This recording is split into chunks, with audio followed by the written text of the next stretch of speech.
श्री स्वामी समर्थ। जय जय स्वामी समर्थ। नमस्कार मैत्रिणींनो, स्वागत आहे तुम्हा सर्वांचं पुन्हा एकदा माझ्या नवीन व्हिडिओमध्ये। तर उद्या रविवार आहे, उद्या आषाढी एकादशी आहे। ही एकादशी वर्षातून एकदाच येते आपल्या हिंदू धर्मामध्ये। या आषाढी एकादशीला एक विशेष असं महत्त्व आहे। आषाढी एकादशी तिथी ही जी आहे तर ती भगवान श्री हरी विष्णूंना समर्पित असते। या दिवशी आपण भगवान विष्णूंसोबतच माता लक्ष्मीची सेवा करत असतो। तर या एकादशीपासूनच भगवान श्री हरी विष्णू 4 महिन्यांसाठी योग निद्रेमध्ये जात असतात आणि आपण एकादशीच्या दिवशी भगवान श्री हरी विष्णूंची मनोभावे सेवा केली, उपासना केली तर त्यांच्यासोबतच माता लक्ष्मीची कृपाही आपल्यावरती होत असते। आता बघा, प्रत्येकालाच वाटत असतं की आपल्या घरामध्ये कधीही पैशांच्या आर्थिक अडचणी येऊ नयेत, आपल्याला कोणत्याही गोष्टींची कमी नसावी असं प्रत्येकाला वाटत असतं। पण असं होत नाही। आपण जे कष्ट करतो, मेहनत करतो तर त्याचं फळ हे आपल्याला मिळत नाही आणि आपण इतके काबाड कष्ट करून देखील त्याचं फळ जर आपल्याला मिळालं तर ते आपल्या हातामध्ये टिकून राहत नाही। म्हणजे आपण पैसे कमवण्यासाठी जे कष्ट करतो, मेहनत करतो तर तो आलेला पैसा आपल्याकडे टिकून राहत नाही। म्हणजे बघा, लक्ष्मी आपल्या घरामध्ये अस्थिर असते, लक्ष्मी आपल्या घरामध्ये स्थिर राहत नाही आणि यामुळेच आपल्या घरामध्ये या आर्थिक अडचणी येत असतात। आणि या सर्व आर्थिक अडचणी, आपलं दारिद्र्य नष्ट करण्यासाठी, आपली गरिबी कायमची संपवण्यासाठी आपल्याला हा जो उपाय आहे तर तो एकादशीच्या दिवशी संध्याकाळी करायचा आहे। यामुळं आपलं एका रात्रीतून नशीब बदलून जाणार आहे, आपलं दारिद्र्य नष्ट होणार आहे। असा हा अत्यंत प्रभावी उपाय आज आपण या व्हिडिओमध्ये पाहणार आहोत। त्यासाठी तुम्ही हा व्हिडिओ स्किप न करता पहा, म्हणजे तुम्हाला याविषयीची संपूर्ण माहिती मिळून जाईल। तर बघा, उद्या सकाळी लवकर उठायचं आहे, स्वच्छ स्नान करायचं आहे, आपल्याला आपली नित्य देवपूजा करून घ्यायची आहे, सूर्यदेवाला अर्घ्य द्यायचं आहे आणि नंतरच आपल्याला भगवान श्री हरी विष्णूंची सेवा करायची आहे, त्यांचं पूजन करायचं आहे, त्यांना अभिषेक करायचा आहे। थोडंसं कच्चं दूध आणि त्यामध्ये केसर टाकून तुम्हाला भगवान श्री हरी विष्णूंचा अभिषेक करायचा आहे आणि त्यांची विधिवत पूजा करायची आहे। त्यांना पिवळ्या रंगाची फळे, मिठाई, फळे, फुले अर्पण करायचे आहेत आणि दोन्ही हात जोडून नमस्कार करायचा आहे।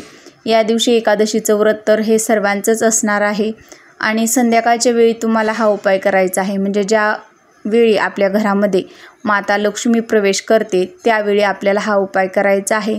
तर बघा, हा उपाय कसा करायचा, तर तुम्हाला तुमच्या देवघरामध्ये हा उपाय करायचा आहे। तर तुम्ही जो रोजचा देवघरामध्ये दिवा लावता तर तो दिवा लावून घ्यायचा आहे, धूप अगरबत्ती लावायची आहे, तुळशी मातेला देखील तुम्हाला एक शुद्ध गाईच्या तुपाचा दिवा लावायचा आहे आणि नंतरच तुम्हाला हा जो उपाय आहे तर तो करायचा आहे। तर हा उपाय करण्यासाठी तुम्हाला एक स्वच्छ दिवा घ्यायचा आहे। तर बघा, तुम्ही कोणत्याही धातूचा दिवा घेतला तरीही चालेल किंवा अगदी मातीची पंती जरी घेतली तरी चालेल। आवर्जून मातीची पंती घेण्याचा प्रयत्न करा, कारण की ही पंचतत्वांनी मातीची पंती बनलेली असते आणि म्हणूनच तुम्हाला मातीचा दिवा घ्यायचा आहे। एक स्वच्छ मातीचा दिवा घेतल्यानंतर तुम्हाला एक स्वच्छ प्लेट घ्यायची आहे।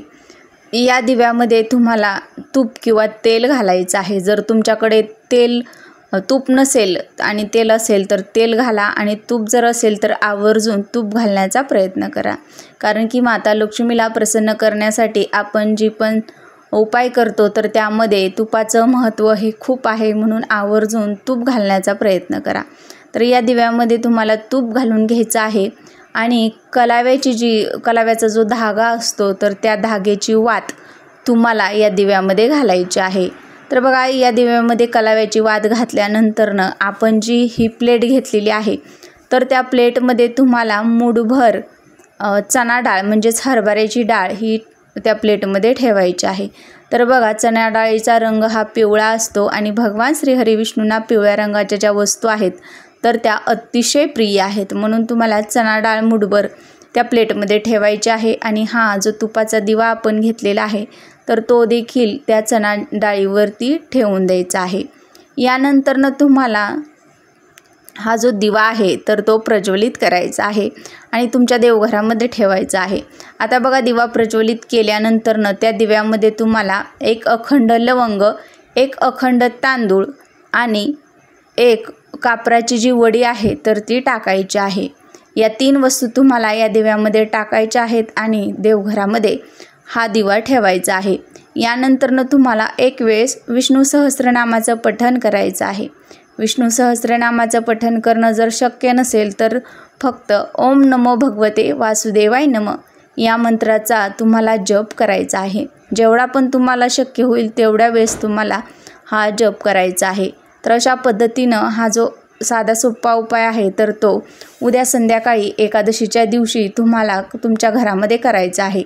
यामुळं एका रात्रीत तुमचं नशीब बदलून जाईल, तुमची गरिबी कायमची संपेल असा हा अत्यंत प्रभावी उपाय आज मी तुम्हाला सांगितलेला आहे। प्रत्येकानं आवर्जून उद्या संध्याकाळी नक्की करून पहा, तुमची इच्छा मनोकामना नक्कीच पूर्ण होईल।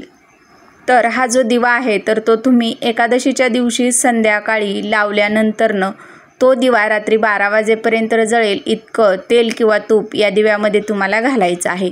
आणि दुसऱ्या दिवशी काय करायचं आहे, स्वच्छ स्नान करायचं आहे। स्नान केल्यानंतरनं तुम्हाला नित्य देवपूजा करून घ्यायची आहे आणि या दिव्यातील वात, लवंग आणि कापूर हे तुम्हाला निर्माल्यामध्ये टाकून द्यायचं आहे। आणि जी चणा डाळ आपण घेतलेली आहे तर त्याच्यावरती तुम्हाला एक गुळाचा खडा ठेवून ही चणा डाळ तुम्हाला गाईला खाऊ घालायची आहे। तर अशा पद्धतीनं हा जो उपाय आहे तर तो तुम्हाला करायचा आहे।